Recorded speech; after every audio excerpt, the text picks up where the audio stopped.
शहर की लाइट्स बारिश से भीगी टैक्सी विंडो से धुंधली दिख रही थीं। माया ने अपना सिर पीछे टिका लिया। थकान उसके कंधों पर एक भारी चादर की तरह थी। आधी रात कब की बीत चुकी थी, ऐसी देर जो लगे जैसे अगले दिन से चुरा ली हो। उसकी अपार्टमेंट बिल्डिंग, जो आमतौर पर एक वेलकमिंग सिलुएट लगती थी, आज रात एक अजीब से डर के साथ बड़ी सी दिख रही थी। उसने ड्राइवर को पैसे दिए। इंजन के बंद होने के बाद की शांति बारिश की टप-टप को और बढ़ा रही थी। हर बूंद मानो उसकी ही थकान को दोहरा रही थी। उसे बस अपना बेड चाहिए था। उसे अपनी छोटी सी सेफ स्पेस का कंफर्ट चाहिए था, सोते हुए शहर की सड़कों से काफी ऊपर। एंट्रेंस तक का जाना पहचाना रास्ता आज रात ज्यादा लंबा और भारी लग रहा था। जैसे ही उसने भारी ग्लास का दरवाजा खोला, लॉबी की हवा रोज से ज्यादा ठंडी लगी। आमतौर पर वो गर्म बल्कि थोड़ी उमस वाली रहती थी। आज रात एक ठंडा झोंका सा उसके एंकल्स के आसपास घूम रहा था। मिस्टर हेंडरसन, जो नाइट वॉचमैन थे, अपनी छोटी सी डेस्क पर झुके हुए बैठे थे। वो अपनी रोज वाली पुरानी सी पेपर बैग नहीं पियाच रहे थे, बल्कि वो बस सिक्योरिटी मॉनिटर्स की स्क्रीन को खाली नजरों से देख रहे थे। उनकी टिमटिमाती स्क्रीन्स मिस्टर हेंडरसन के बूढ़े चेहरे पर हल्की नाचती हुई परछाइयां डाल रही थीं, जिससे वो लगभग किसी आत्मा जैसे लग रहे थे। उन्होंने माया के आने पर मुश्किल से ही ध्यान दिया, जो कि अनयूजुअल था।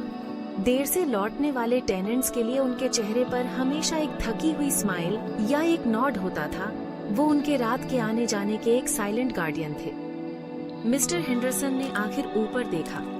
उनकी आंखों में कुछ ऐसा था जिसे माया ठीक से समझ नहीं पा रही थी। चिंता, या शायद बस देर रात उनके फीचर्स के साथ मास्टी कर रही थी। इवनिंग मिस माया, उन्होंने खरखराती आवाज में कहा। उनकी आवाज पहले से धीमी और ज्यादा भारी थी, जितनी माया को याद थी। फिर से लेट तक काम है ना? वो अपनी चेयर पर अनकंफर्टेबल होकर थोड़ा हिले। एक पुरानी चरमराने की आवाज हुई जो उस शांत लॉबी में भरसी गई। उन्होंने माया से नजरें चुराई। उनकी आंखें एलिवेटर के चमकते मेटल दरवाजों की तरफ बार बार जा रही थीं। वो एक पुरानी एलिवेटर थी जिसमें से अक्सर अजीब आवाजें आती थीं और कभी-कभी झटके भी लगते थे। पर आज रात उनका एलिवेटर की तरफ देखना कुछ खास लग रहा था, जैसे कोई अनकही चिंता हो। एलिवेटर जो है, उन्होंने कहना शुरू किया, फिर रुके, अपना गला साफ करते हुए जैसे शब्द बाहर निकलना मुश्किल हो। ये आज रात कुछ गड़बड़ कर रही है मिस माया, बहुत अजीब बिहेव कर रही है। उन्होंने धीरे से ना में सिर हिलाया। शायद स्टेयर्स ले लो, हैं? हार्ट के लिए अच्छा होता है। माया, जो थकी हुई थी और जिसमें सब्र नहीं था, ने एक हल्की सी स्माइल दी। 12 फ्लोर सीढ़ियां चढ़ने की बात सोचकर ही उसे दम घुटने लगा। मैं ठीक रहूंगी मिस्टर हेंडरसन, बस टायर्ड हूँ। उसने ऐसे ही हाथ हिला दिया और लिफ्ट की तरफ बढ़ने लगी। शायद ये बस ओल्ड बिल्डिंग की सेटलिंग की आवाजें हैं, आप जानते हैं ना कैसी होती हैं। लेकिन उनकी घबराहट ने माया के मन में एक छोटा सा अनचाहा शक पैदा कर दिया था। लिफ्ट के दरवाजे एक अनमनी सी मेटल की आह के साथ खुले। अंदर की लाइट नॉर्मल से काफी डिम थी और उस छोटी सी जगह में लंबी अजीब सी परछाइयां बन रही थीं। माया अंदर चली गई। उसे पुराने पॉलिश की और कुछ हल्का सा अजीब सा स्मेल आया। उसने 12वीं मंजिल का बटन दबाया। बटन हल्का सा जला, फिर टिमटिमाया, जैसे खुद ही श्योर ना हो। दरवाजे बंद हो गए। लॉबी की हल्की रोशनी और मिस्टर हेंडरसन का परेशान चेहरा बाहर रह गया। एक पल के लिए कुछ नहीं हुआ, बस मशीनरी की धीमी सी हमिंग साउंड, एक आवाज जो आमतौर पर चलने का भरोसा देती थी, पर अब ऐसा लग रहा था जैसे किसी ने सांस रोक रखी हो। फिर एक हल्के से झटके के साथ लिफ्ट ऊपर जाने लगी। ऊपर ऊपर दरवाजे के ऊपर वाले नंबर्स जलने लगे। 1 2 3। माया उन्हें देखती रही। उसके पेट में चिंता की एक छोटी सी गांठ कसती जा रही थी। उसने मिस्टर हेंडरसन की वार्निंग को नजरअंदाज करने की कोशिश की। वो बूढ़े थे, शायद बढ़ा चढ़ाकर बात करते होंगे। लिफ्टों से आवाजें आती हैं, पुरानी इमारतों में लाइट्स टिमटिमाती हैं। यह सब बिल्कुल नॉर्मल है, उसने खुद से कहा। लेकिन आज रात मंजिलों के बीच की चुप्पी ज्यादा गहरी लग रही थी। मोटर की आवाज गुनगुनाने के बजाय गुर्राने जैसी लग रही थी। उसने अपना बैग थोड़ा और कसकर पकड़ लिया। उसकी उंगलियों के पोर सफेद पड़ गए। अचानक चौथी और पांचवी मंजिल के बीच लिफ्ट एक झटके से रुक गई। पांचवी मंजिल की लाइट जल उठी, जबकि उसने वो बटन दबाया भी नहीं था। दरवाजे उसी थकी हुई सी कराहने वाली आवाज के साथ खुले। माया ने सावधानी से बाहर झांका। गलियारा खाली था, अंधेरा, सन्नाटा। वहाँ कोई इंतजार नहीं कर रहा था, न ही किसी के आते कदमों की आहट थी। बस आधी रात में एक सुनसान मंजिल का दमघोंटू सन्नाटा था। उसकी रीढ़ में एक ठंडी सी लहर दौड़ गई। हेलो, उसने आवाज लगाई।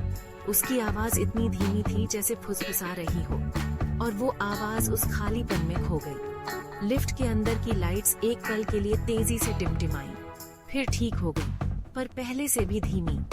उसने जल्दी से दरवाजा बंद करने का बटन दबाया। दरवाजे बंद हुए और एक और झटके के साथ लिफ्ट ने फिर से ऊपर जाना शुरू कर दिया। छठी मंजिल, सातवीं, फिर रुकी। आठवीं मंजिल। एक बार फिर दरवाजे एक खाली शांत गलियारे में खुले। इस बार लिफ्ट की मेन लाइट पूरी तरह से बंद हो गई और वो लगभग अंधेरे में डूब गई, सिवाय इमरजेंसी स्टॉप बटन की हल्की डरावनी सी चमक के। डर उसके अंदर तेजी से बढ़ने लगा, ठंडा और चुभने वाला। ये नॉर्मल नहीं था। मिस्टर हेंडरसन सही कह रहे थे। इस लिफ्ट के साथ कुछ बहुत ही गड़बड़ थी। उसके हाथ कांप रहे थे और वो घबराहट में अपना फोन ढूंढने लगी। जैसे ही उसने अपने पर्स से फोन निकालने में मैनेज किया, एलिवेटर में एक जोर का झटका आया। यह एक बेचैन करने वाला झटका था, ऊपर नहीं बल्कि नीचे की तरफ। फ्लोर इंडिकेटर लाइट्स, जो थोड़ी देर के लिए वापस जल उठी थीं, अब तेजी से नीचे जाने लगी। 10, 9, 8। माया की सांस अटक गई।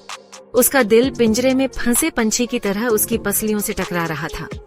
उसने घबराकर अपने फ्लोर का बटन दबाया, फिर डोर ओपन का बटन, फिर हर वो बटन जो वो दबा सकती थी।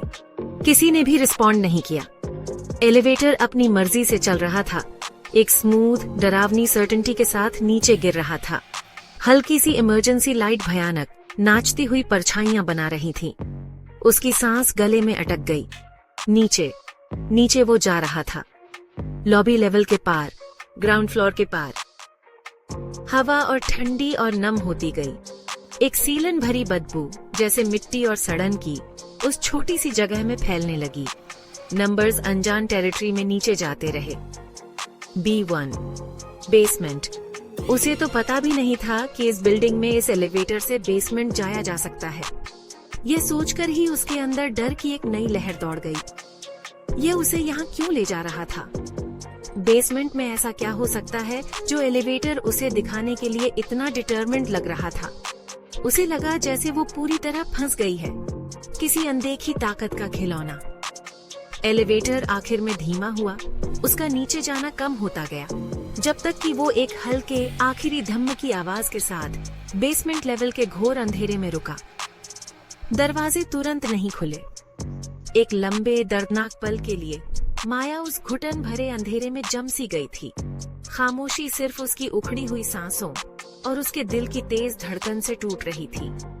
फिर एक धीमी, जानबूझकर की गई चरमराने की आवाज के साथ, जो पुरानी हड्डियों के कराहने जैसी लग रही थी, दरवाजे सरक कर खुलने लगे। उनसे कोई हॉलवे नहीं दिखा, बल्कि और भी गहरे अंधेरे का एक खुला हुआ मुंह, एक शून्य जो कार के अंदर की हल्की इमरजेंसी लाइट को भी निगल रहा था। एक हल्की सी आवाज उसके कानों तक पहुंची। वो धीमी थी, पहले तो लगभग सुनाई भी नहीं दे रही थी, सूखी पत्तियों की सरसराहट जैसी, या शायद एक फुसफुसाहट, बस सुनाई देने की कगार पर। माया ने कान लगाकर सुनने की कोशिश की, उसका सोर्स पता लगाने की कोशिश कर रही थी। डर से उसका शरीर अकड़ गया था।